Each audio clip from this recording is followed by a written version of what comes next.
Chesterfield. Chesterfield.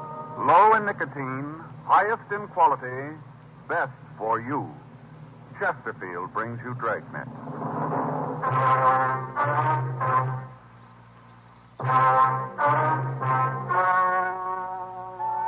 Ladies and gentlemen, the story you're about to hear is true.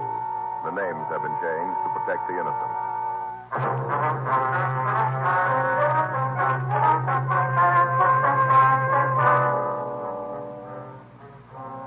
You're a detective sergeant. You're assigned to auto theft detail. You get a call from the owner of a used car lot. He tells you he thinks he bought a stolen car. Your job, check it out.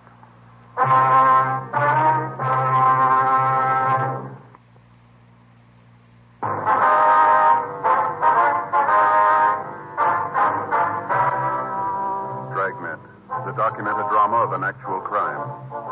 For the next 30 minutes, in cooperation with the Los Angeles Police Department, you will travel step by step on the side of the law through an actual case transcribed from official police files. From beginning to end, from crime to punishment, Dragnet is the story of your police force in action.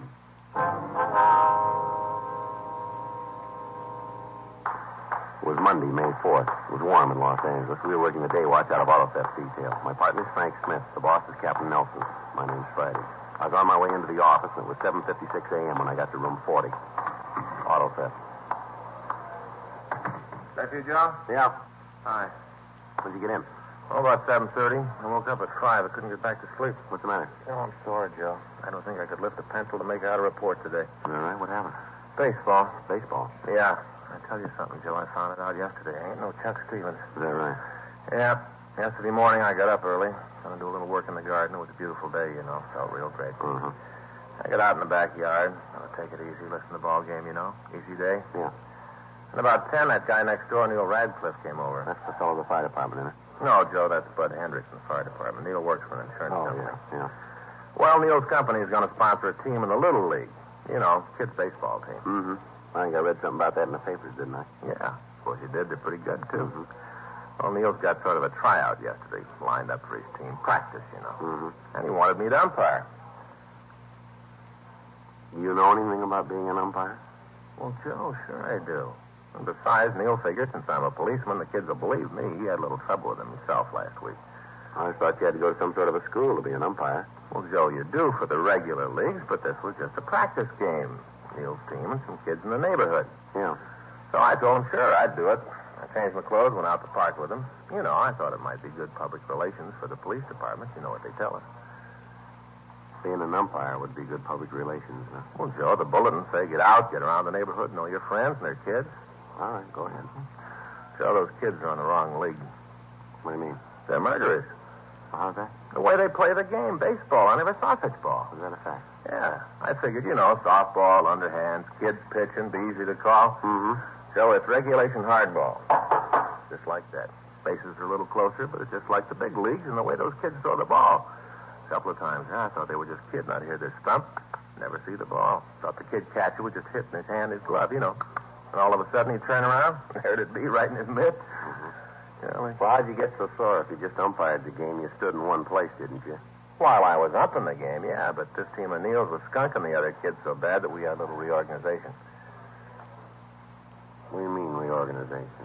Well, the end of the second inning, the score was 14-2, and I thought that was a little unfair to the neighborhood kids. Being the umpire, you certainly had the right to think it was unfair. Well, I got out and I told them what I thought, so I decided to play first base for him. You what? I played first base for him. With all those kids? Sure. Fun. I played 5 straight innings. That's what I was just going to ask you. Yeah. Finally had to quit. Could hardly move. Didn't seem to make any difference where I was, Joe. Those kids weren't there. They just ran me ragged. Yeah, well, maybe you better take it a little easy today, huh? Would you like the day off? No, not the day off, Joe, but, you know, I'll take it easy. Say, rubbed liniment on my back all night. All over my arms and legs. Man, I'm sore. It even hurt to get dressed this morning. Mm-hmm. Well, what was the final score, anyway? Well, at the end of the second inning, it was 14-2 in favor of the Little Saints. You told me all that. Neil's team. 14-2. You got in the game and played. What did it end up with? You know, I didn't even get one hit. You didn't? No. 3 times the bat, didn't even get a hit. Yeah, well, that's too bad. What was the final score of the game? did you hear me? Hmm? The final score of the game? Oh. Not the original score, but after you played 5 innings, what was the score, the total? I was just curious to know. Yeah. 46-12. When I left. That was at the end of the 7th. The Little Saints were up when I left. That was the other team's favor. Mhm. The team you weren't playing on. Joe, don't rub it in. The other team had run through their batting lineup twice. The way they were going, I think they were going to have to call the game on account of darkness. They'd been up for over an hour. Only 1 out. They sound pretty good. Well, they may sound pretty good to you, but they're murderers. You know, Joe, those kids grew up. There isn't going to be a ball club in the country that's going to have a chance against them. I never saw anything like it. Mm-hmm. I'm sorry I missed being here to see you play. I bet you are. It was pretty bad, Joe, really. Well, you'd never know it. Had me marked down for 10 errors when I left. Only 10. It wasn't 5 innings. Mm-hmm. I guess you got to be pretty bad to run up a score like that. Oh, I would. I was, Joe, though. I was pretty bad. Mm-hmm. I get it. Auto theft Friday. Yes, sir. Mm-hmm. Sure, we'll be right out. Want to give me that name again, please? And that address. Fine. No, right away. Yes, sir. Friday. That's right. Right. Bye. What do you got? Well, I don't think you're going to get much rest today. There's a used car dealer out on Washington Boulevard. Yeah? He thinks he bought a stolen car.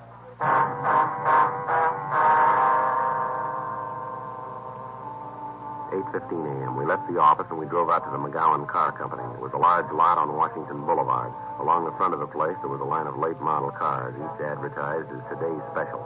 We walked through the aisles of automobiles to the office in the trailer at the back of the lot. There was nobody around, so we knocked on the door and waited. Well, he said he'd be here, didn't he? Yeah, I told him we'd be right out. Yeah, maybe he's gone out to breakfast. Yeah? Mr. McGowan? That's right.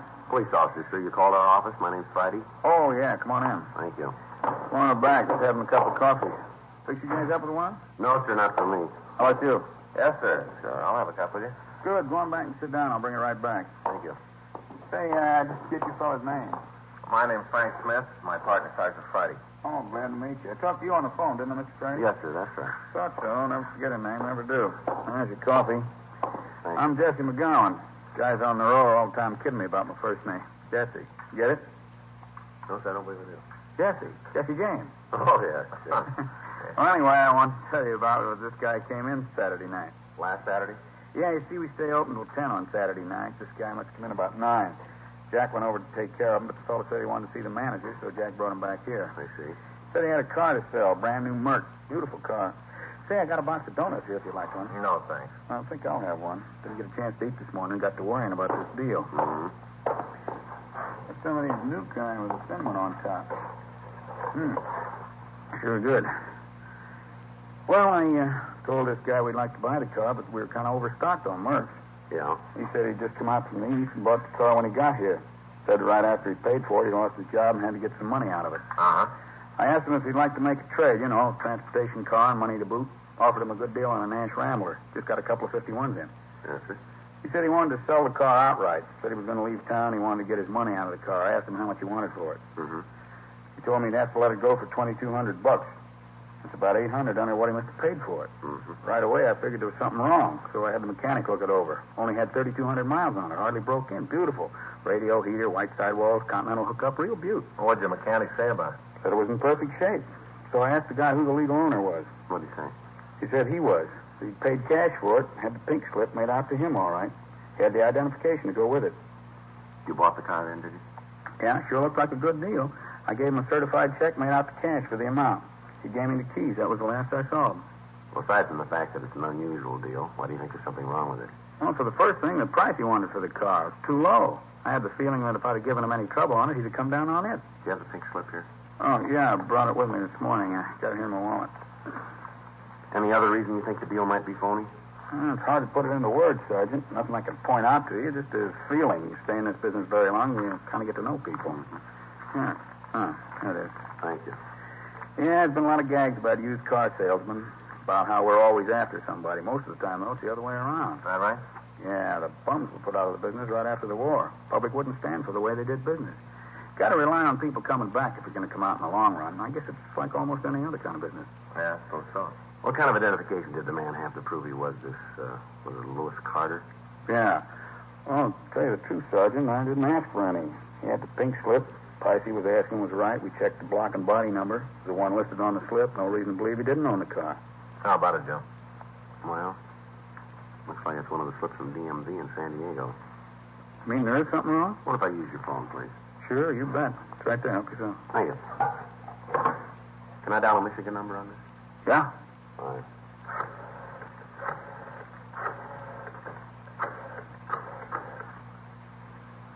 $2507, please. Yeah, auto theft. Hi, this is Joe Friday. Yeah. Say, we got a pink slip out here. Looks like it's one of those that were stolen from DMV down south. No, down south, San Diego? Mm-hmm. You got the list there? Yeah, I'll wait. You mean somebody stole a pink slip from the department? Yes, sir. As near as we can figure it, about 2 dozen of them. Never heard of that. Well, this is the first one of them. Hello? Yeah. All right. Made out to a Lewis Franklin Carter. No. C. Charlie, yeah. A-R, D-Dog, yeah. E-R. Carter, yeah. Mm-hmm. Registration number is 660-, no, 2 6s. 660-, 2 more 6s, 667. 660-667, that's right. Address, 4287 Ingram Street, Los Angeles. LA5. Engine number 585509. All right, I'm sorry. 58550925. That's it. Mm-hmm. Mercury 8. Uh-huh. Yeah. Well, that's what we figured. You got anything on the car? Mm-hmm. No, it was sold Saturday night. That's right. Yeah, there should be something out on it. Okay. Right. Thank you. How about it? The car stolen? No report yet, sir. I got to call the bank. Now, you said you gave the man a certified check. Yeah, I got to stop payment on it. Ain't going to be easy either. He can cash it any place. Sure looks like I'm out $2,200. Well, it isn't likely he's been able to cash it by this time, sir. Maybe not, but I'll give long odds that he's standing in line when the door's open. I better give him a call. Hope somebody's there. It's just 8:25. Yeah. Probably a little early. Huh? Doesn't sound like anybody's there yet. Well, keep trying. I got to get that check. See what I mean? What's that? About the jokes. We're the ones always trying to get away with a fast deal. No such thing. Take this one, for instance. Yeah? I bought the car in good faith. Paid cash for it. Gave the guy just what he asked for. Well, not quite, sir. Huh? You get a little more than that.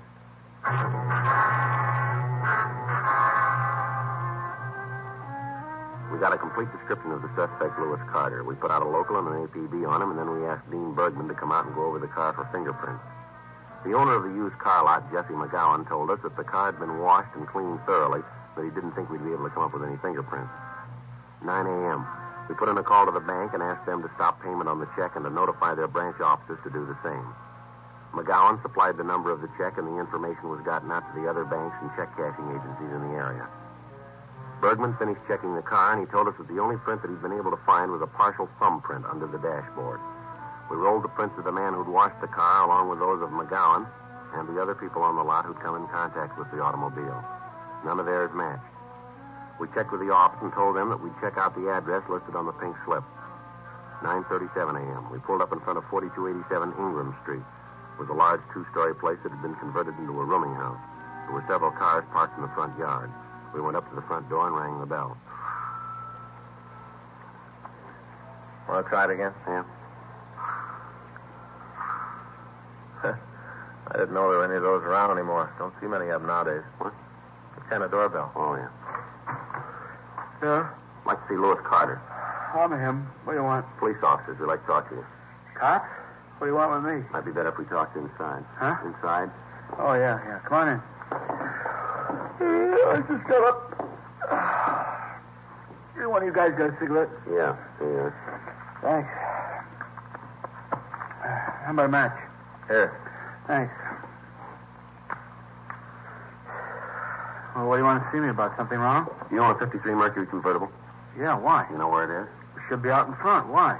You leave the keys in your car when you park it? Once in a while I forget it. Yeah. Look, I don't know if it's there now, though. Your car's been stolen, Mr. Carter. Huh? Your car's been stolen. Well, wait a minute. Yeah, you're right. Well, where is it? You got it back for me? Is it in the police garage? No, sir, I'm afraid it's not that easy. It was sold Saturday night. Sold? Who to? A used car dealer out in Washington. Who owns the car, sir? Well, I do. Do you have the pink slip on it? No, I didn't get it back from the Department of Motor Vehicles yet. Why? Well, the man that sold the car had the pink slip with him. Well, I don't care if he did have it. The car doesn't belong to him. He had no right to sell it. When's the last time you saw your car? I guess it was Saturday afternoon. I came home early. I parked it out in front. Yeah, Saturday afternoon. Uh-huh. How is it you didn't know the car was taken? Officer, you saw the front of this place. Must be half a dozen cars parked out there. The rumors they use a yard. You didn't use the car over the weekend, then, is that it?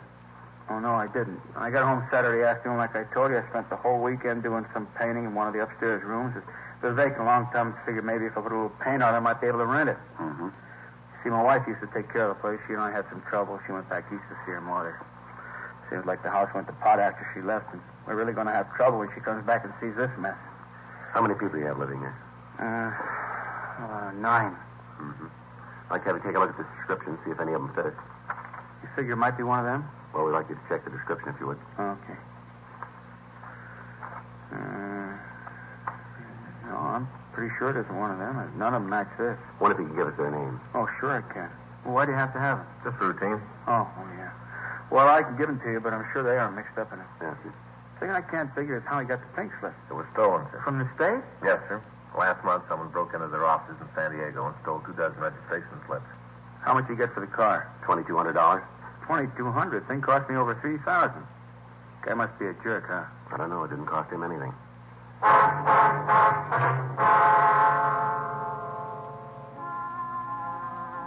10:15 a.m. We went by the used car lot and picked up the owner. We took him down to the city hall and had him check the mug book. After going through the pictures, he was unable to give us an identification of the man who'd sold him the stolen automobile.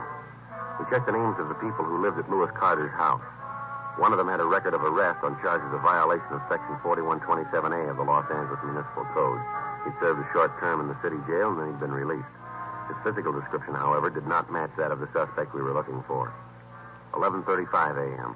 We had the used car dealer taken back to his lot, and Frank and I checked into the office. About the only thing we got working for us is the check. Yeah, hope we get the word out in time. If he gets his hands on that money, he can go a long way. I get it. Auto theft Friday. Yes, sir. Yes, sir, we did. Uh-huh. Right. That's right. Be there as soon as we can make it. Right. Bye. Well, he isn't going far. What do you mean? He's at the bank now.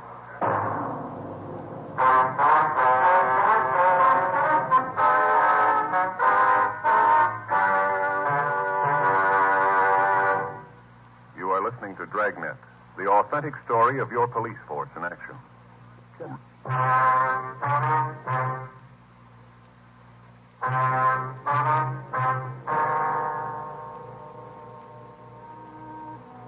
We'd gotten a call from a branch office at the bank that the check had been drawn on. At 11:30 a.m. that morning, a man had walked into the bank and presented a check for the amount of $2,200 drawn on the account of Jesse McGowan. Because of the amount of the check, it had to be okayed by the head cashier. Fortunately, he'd gotten the information about the check and had stalled the suspect long enough to call us. He was able to keep him waiting until we got there. The man was taken into custody without any trouble. He denied having anything to do with the stolen car, and he said that we'd made a mistake. We took him downtown and started to question him. I tell you, I don't know what this is all about. I'd like to help you out, but there's nothing I can do. Frank? Yeah? You want to get in touch with McGowan, have him come over? Yeah, right away.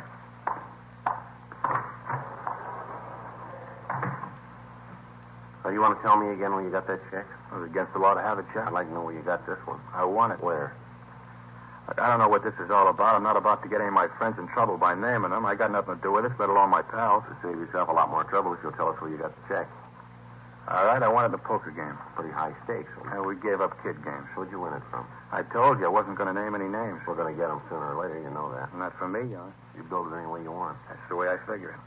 When was this poker game? Saturday night. Where? I'm sorry, there's another one I can't answer. You been in San Diego lately?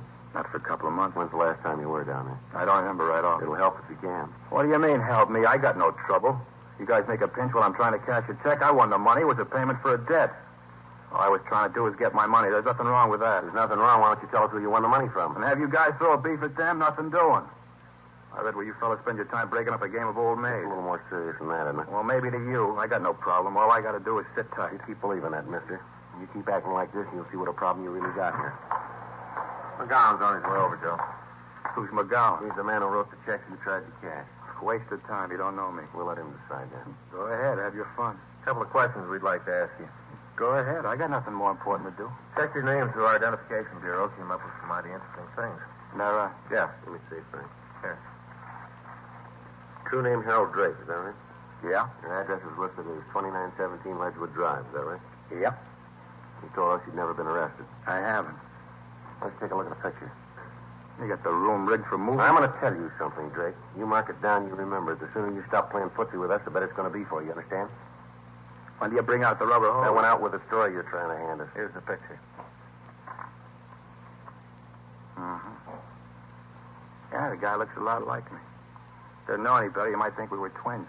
Yes, you didn't know better. But we do, huh? Oh, come off it, Drake, will you? We got you nailed, and you know it. You want to sit there and dream up these fairy tales? That's up to you, but we got a job to do. We know you'll stand for this, and so do you. Now, why don't you save us both a lot of trouble and cop out? Look, I'd like to do it, Sergeant. No lie, I really would. But I can't cop out to something I had nothing to do with. All right. Start all over again. Where did you get the check? A guy gave it to me to pay off a poker debt. You going to tell us who the guy is? No. I think it's time to stop playing games. Now, let's get down to what we got on the books here. You claim you never been arrested. We got a package on you here that shows 3 arrests and 2 convictions. On a guy that looks like me. Let's go down the hall and roll your prints. That'll clean it up, won't I'm for that. Now, go on. Tell me the rest of the fairy tale. I'll lay it out for you in 1-syllable words. That'll make it easy for you. You broke into the offices of DMV down in San Diego on February 28th. Yeah, day goes nice in February. Somebody's going to write a song about it sometime.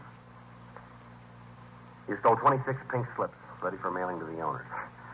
You must mean somebody else. Now, that smile's going to come off your face, Drake, when McGowan walks in. Look, here. I don't know who Mr. McGowan is, but I'll be happy to meet him. Now, tell me, what did I do after I stole the pink slip? You got the address of Lewis Carter. Then you went to his home on Saturday night and you stole his car. You drove it down to McGowan's used car lot, and with a pink slip, you sold it to him for $2,200. I was busy that night, wasn't What I? are you trying to prove with all this talk, Drake? You trying to make it rough on yourself? Is that what you want? I'm not trying to do anything. All I'm doing is trying to go along with you guys. I'll check and see if McGowan's here. All right.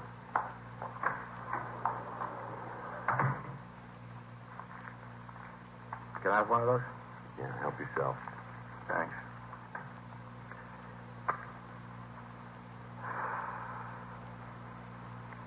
You know, I wouldn't have your job for all the money in the world. All right. Yeah, it's a lousy way to live. Going around trying to get people to cop out the things they didn't do. That's the way it looks to you, then. From anywhere I sit, it turns up just that way. A couple things wrong. What? Your record, for one thing. If you can prove it's mine. All we got to do is walk down the hall and you've had it. Now, as soon as we check the prints, we've turned the key. Sounds good the way you tell it. It's going to sound better the way the judge says it, isn't it? Who's writing for you? You were arrested in 1939 for auto theft. You served 3 years. Arrested in 1945, suspicion grand theft auto. Dismissed. There, you see. I knew they had the wrong guy. Nobody's told us. Another arrest in 1946, grand theft auto. Served 4 years. Case of mistaken identity. Is that what happened both times? Some people got very bad eyes. Now, you take this fellow McGowan you're bringing in here. Wouldn't be at all surprised if he had bad eyes. You know, there's one way to get yourself out of this, and that's to tell us where you got that check.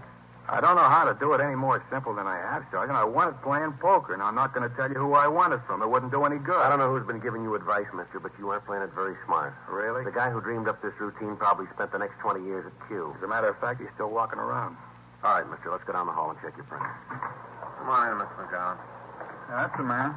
You sure about that? Swear to it in court. What are you trying to do? Cause me a lot of trouble?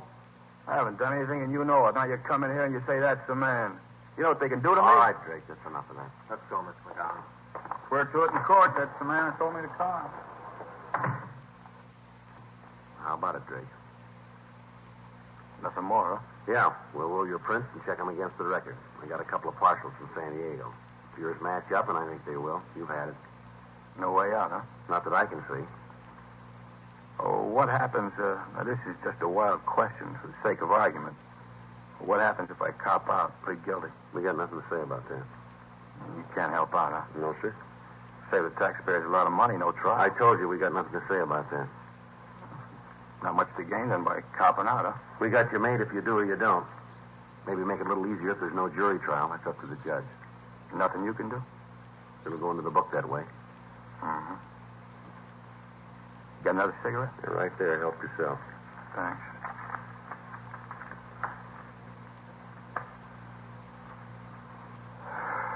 All right, let's go. Might as well get the prints and finish this thing up. Come on, Greg. Get up. No hurry. Let me finish the cigarette. Sid, come on. We got other things to do. Well, so have I. What? 1 to 10 years. The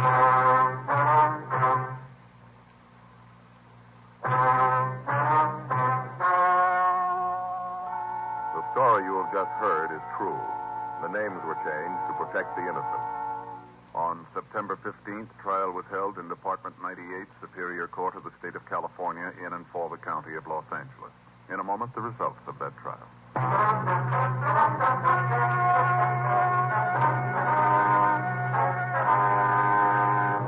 Harold Alex Drake was tried and convicted of grand theft auto, 3 counts, and was sentenced as prescribed by law. Grand theft auto is punishable by imprisonment in the state penitentiary for a period of from 1 to 10 years. A hold was placed on the suspect by San Diego County for prosecution on the burglary charge.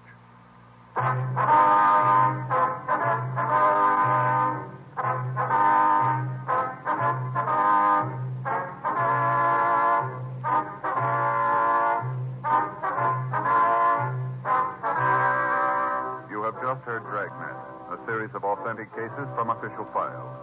Technical advice comes from the Office of Chief of Police W.H. Parker, Los Angeles Police Department. Technical advisors, Captain Jack Donahoe, Sergeant Marty Wynn, Sergeant Vance Brasher. Heard tonight were Ben Alexander, Herb Vigran, Jack Crucian, Herb Ellis. Script by John Robinson. Music by Walter Schumann. Hal Gibney speaking.